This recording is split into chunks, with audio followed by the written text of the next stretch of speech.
This is the part 2 of the topic dengue and homeopathic management, where we'll be discussing about the homeopathic management in the condition of dengue fever.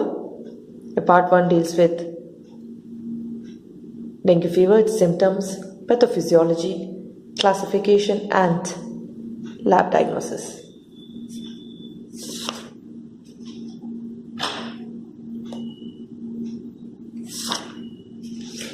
Now, in cases of acute conditions like here, like viral infection, like dengue fever, etc., we need to know and understand that the medicine that we give is based upon its suitability at that particular point. That is symptomatic totality of that acute phase, not the constitutional medicine. Here the constitutional medicine will not be homeopathy. Since it's an acute condition, symptomatic totality of that acute phase is taken and the medicine is given. Later on, once the patient has reached back to self, to follow it up with its constitutional medicine. Now, the following homeopathic medicines have shown their mettle in the prevention, treatment and cure of dengue. The most important medicine in the treatment of dengue is hands down given to Eupatorium perfolatum. It's a wonderful remedy for the treatment as well as prevention of dengue fever. Bone pains are there which is so terrible, and thereby this is also known as bone set remedy. This marked periodicity is seen, headache at the top and back of the head, along with soreness of eyeballs. There will be occipital head, that is the back of the head pain,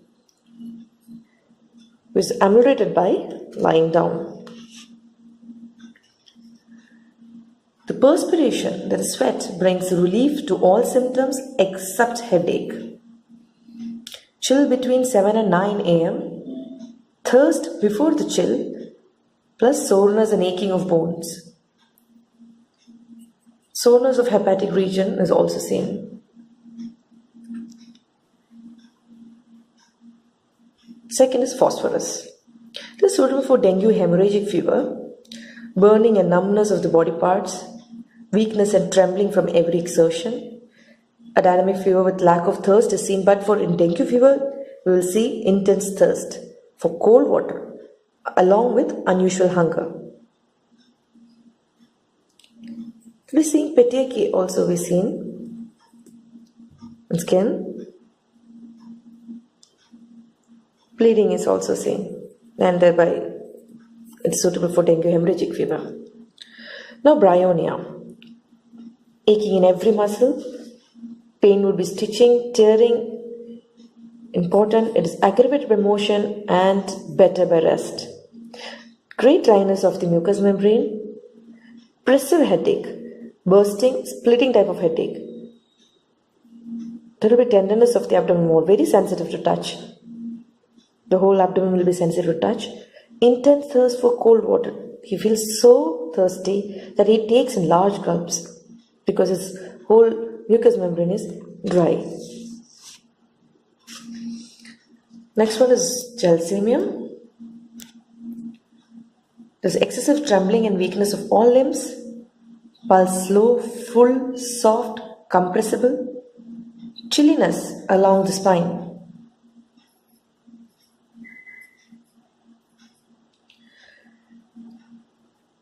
This is very important sign where this chilliness up and down the back is seen.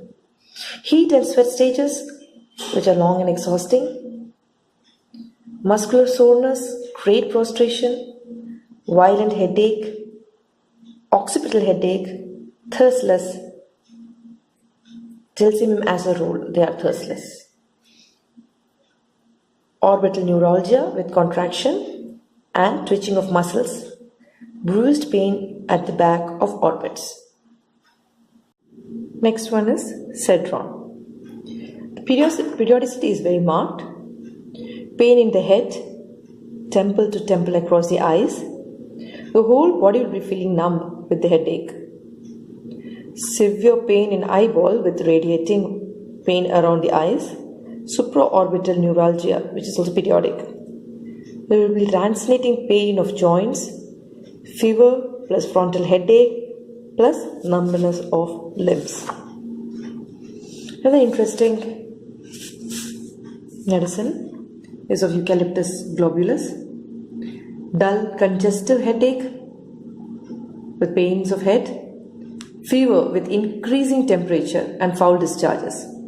There will be pricking sensation of extremities followed by painful aching. Joint pains which are more during night.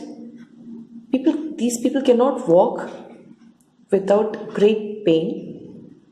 Hemorrhages internally and locally associated with slow digestion. Remember, these are just the pointers. You have to take complete totality here of the symptom during those acute phases. Now the next drug is arsenic album. The high temperature of fever, great heat about morning at 3 a.m. Periodicity, intermittent and incomplete paroxysm of the fever with exhaustion. Great restlessness, like I mentioned, marked exhaustion is there. Burning pain, peripheral neuritis, cramps of calves, trembling, twitching, spasms, weakness and heaviness of the extremities. Headache, which is periodical burning pain, along with restlessness. Remark restlessness is the core of arsenic. Aggravation at seaside and at night. They cannot bear the sight or smell of food during fever. Great thirst, but they'll drink little amount at a time. Burning pain is there. Palpitation will be seen, which are more rapid in the morning. Ferrum-4 is also there, which can be used during the febrile stage. This Ferrum-met is basically suitable in case of dengue hemorrhagic phase. There will be stinging, headache, hammering, pulsating, congestive headache with cold extremities, pain at back of the head, voracious appetite or loss of appetite, either of it. Vomiting would be seen immediately after eating. Palpitation, which are more while moving. Pulse is full, soft, yielding. Pain of the joints. Fever with coldness of extremities, head and face are hot. Basically stands between cinchona and epigac. Now the echinacea. Now echinacea is a medicine which has a very antibiotic property.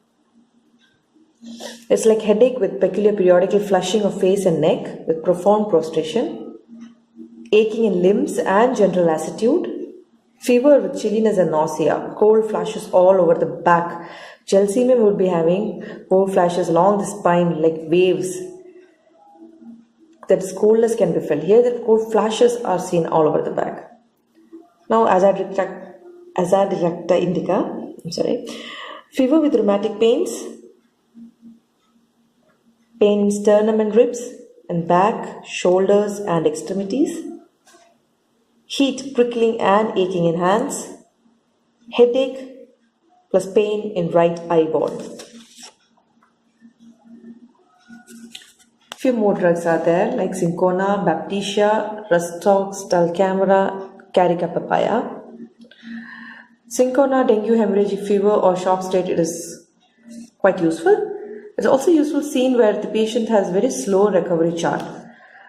In this, all stages of fever are very well marked, along with pain in the temples with spasmodic headache, great drowsiness and sensitiveness to touch, which is better by heart pressure and warm.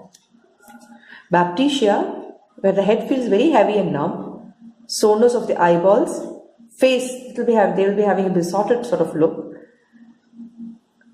no appetite and can swallow liquids only. There will be chill with rheumatic pains and soreness of body in fever. Sleeplessness and restlessness will be associated. Rustox, heavy head, headache and occiput, gums are sore, tongue red and cracked. This is a characteristic tongue of rust dog should be seen. Unquenchable thirst, painful joints, rheumatic pains, tearing pains in tendons, ligaments. The tongue, I must mention once again, tongue should be red and cracked, coated except at red triangular tip. Now come dull camera. Little occipital pain ascending from nape of the neck to the occiput. Aversion to food with burning thirst for cold drinks. In fever, there will be dry burning heat over the body along with rheumatic symptoms, icy coldness with pains, stiffness and lameness across the neck and the shoulder. Now, Carica papaya,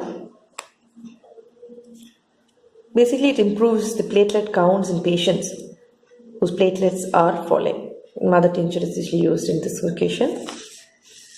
So these are general medicines, not by far covering the whole. Few of the medicines that are used for the treatment of dengue.